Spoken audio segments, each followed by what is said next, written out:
अस्सलामु अलैकुम वरहमतुल्लाहि वबरकातुहू नहमदुहु व नुसल्ली अला रसूलिल करीम अम्मा बाद फ़अऊज़ु बिल्लाहि समीइल अलीम मिनश शैतानिर रजीम बिस्मिल्लाहिर रहमानिर रहीम। आज हम आपके सामने बयान करेंगे कि इंसान के रिज़्क़ में इजाफ़ा कैसे होता है, माल में बरकत कैसे पड़ती है। इंसान अगर सदका करता है तो सदका करने से इंसान के रिज़्क़ में कैसे इजाफ़ा होता है।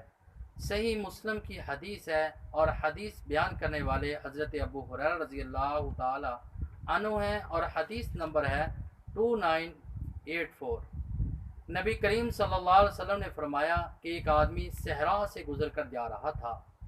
जब वो सहरा से गुजर कर जाता है उसने क्या देखा, अचानक बादलों में यह आवाज़ सुनी कि फ़लाँ आदमी के बाग को जाकर पानी दो।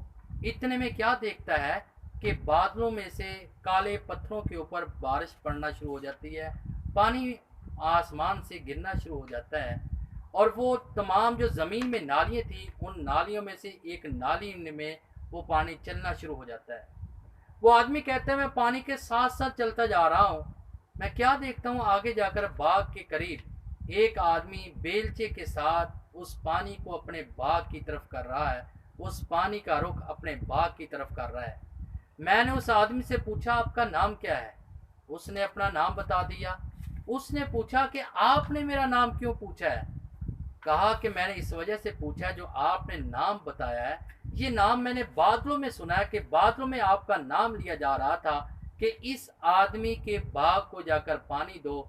ये आपका नाम मैंने बादलों में सुना है और यही नाम मैंने आपका जो सुना है और यही आपको आकर बता दिया। आप ये बताएं आप करते क्या हैं, अपने बाग में से फल किस तरह पकाने के बाद और उनको किस तरह तकसीम करते हैं, किस तरह खर्च करते हैं। उसने कहा अगर आपने मुझे बता दिया मैं भी आपको बता देता हूँ। जिस वक्त मेरे बाग का फल आता है मैं बाग के फल को 3 हिस्सों में तकसीम करता हूँ।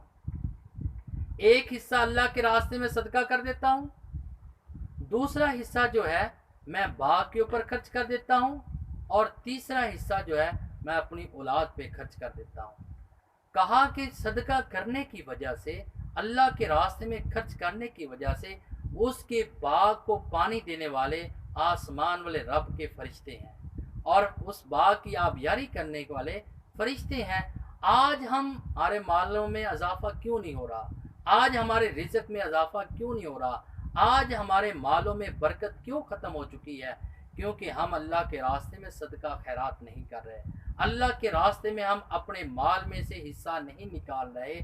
आज हमारी फसलें क्यों तबाह हो रही हैं, आज हमारी फसलों के ऊपर तरह तरह की बीमारियाँ, कभी टिड्डी की बीमारी आ रही है, कभी किसी तरह की बीमारी आ रही है, कभी बारिशों की बीमारी आ रही है, कभी कीड़े मकोड़ों की बीमारियाँ आ रही हैं। इन बीमारियों की वजह यह है कि हम अपने मालों में से, अपनी फसलों में से उशर जो है वो नहीं निकाल रहे।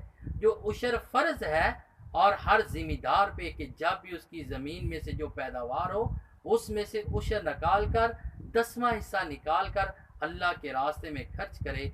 अगर इंसान खर्च करेगा तो उसकी फसल की आबियारी करने वाले भी नबी अलैहिस्सलातु वस्सलाम ने जैसे ये बात बताई है फरिश्ते करते हैं और अल्लाह रब्बुल इज़्ज़त उसके रिज़्क़ में इजाफ़ा फरमाता है।